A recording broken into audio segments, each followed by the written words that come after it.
Hey everyone, my name is Chris Lambert, and on this channel we talk Kanye West, and today we are talking on this channel we talk Kanye West, and today we are talking the drama regarding we moving to another stadium. So this is something that KayCyy Pluto tweeted out at, it seems 1:35 p.m. I don't know what time zone that is, but this afternoon, and quickly deleted, like immediately deleted. But of course, it's Twitter, people have notifications on, people still saw it.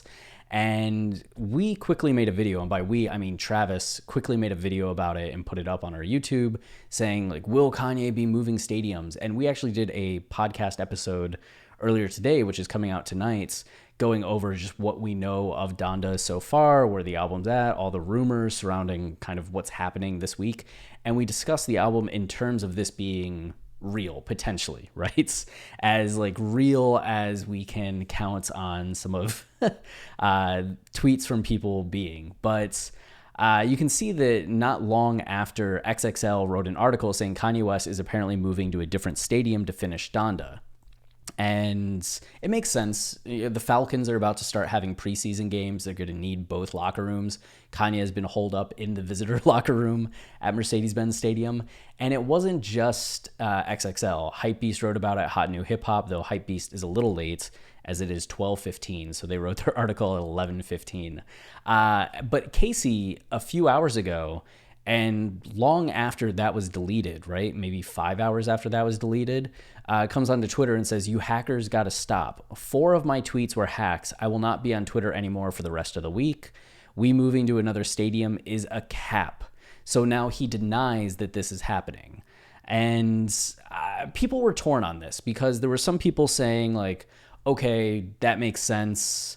We believe it. And then there are people saying, oh, I bet Kanye got pissed because word got out, articles started being written about it, and he chewed KayCyy out. And now KayCyy is just going back and saying like, no, we're not leaving, and just trying to do damage control after kind of screwing up a little bit.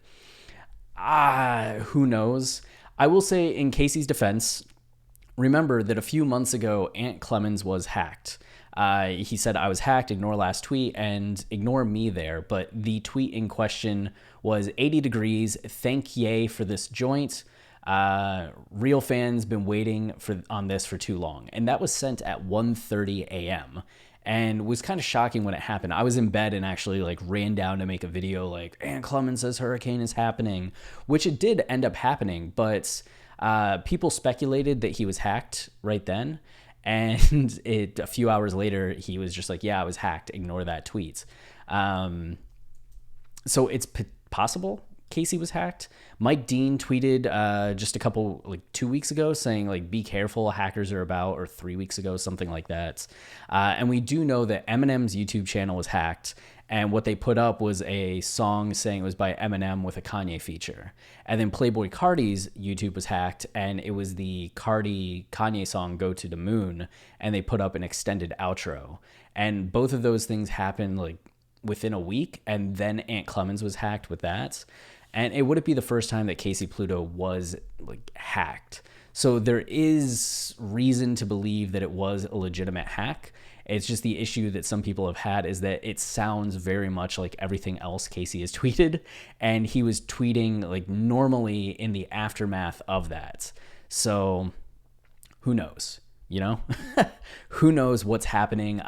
You can see that Raymond Wilson here, and Raymond's like a great follow for Kanye fans. He's often updating me on things before I hear about it.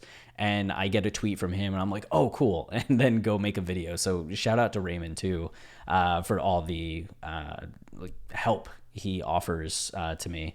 But he goes, Ye and the folks are still at Mercedes-Benz Stadium, confirmed via Kanye Chef, who's Willie Wallace.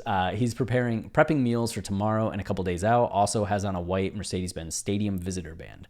Now, we have had confirmation from a few sources that Kanye is still in Mercedes-Benz Stadium. That has been a known thing. But him saying, and it was in a live video, so there's nothing on his Instagram right now. Wow, that is bright. There's nothing on his Instagram right now that you can kind of point to, and there's nothing in his feed. You can just kind of see him like preparing the food.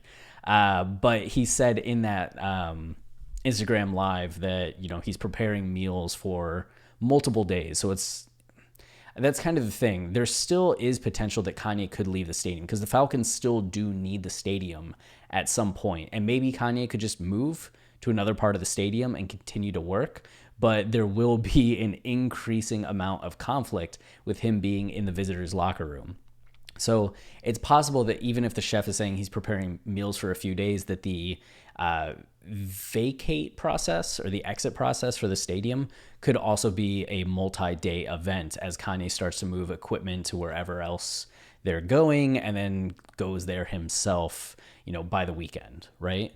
So we'll keep an eye on this, of course, and see if it actually ends up being much like Ant's like I was hacked, ignore last tweet, a happy coincidence and ends up being true, or he's just indefinitely in Mercedes-Benz Stadium. But you can continue to follow Chef Willie Wallace for some updates. He seems to be one of the people regularly updating people.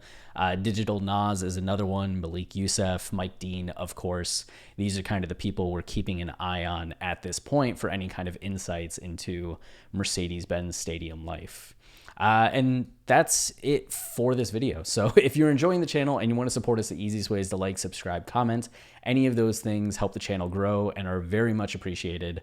We also have our podcast, Watching the Throne, a lyrical analysis of Kanye West, where we do deep dives into the meaning, themes, symbolism, like the nuance, the artistic nuance of Kanye songs, really digging into the lyrics, the samples, and I think revealing a lot of things about the songs and the albums that like longtime fans may not be aware of. So if you want to know what the narrative is on the College Dropouts or Graduation, or some of the themes that you may not have picked up on 808s and Heartbreak, or the 313 structure of Ye, Kids See Ghosts, or the 515 structure of Jesus is King, then you're going to want to check out the seasons that we have on those. There's going to be one thing each episode that makes you go, oh, wow, I never knew that.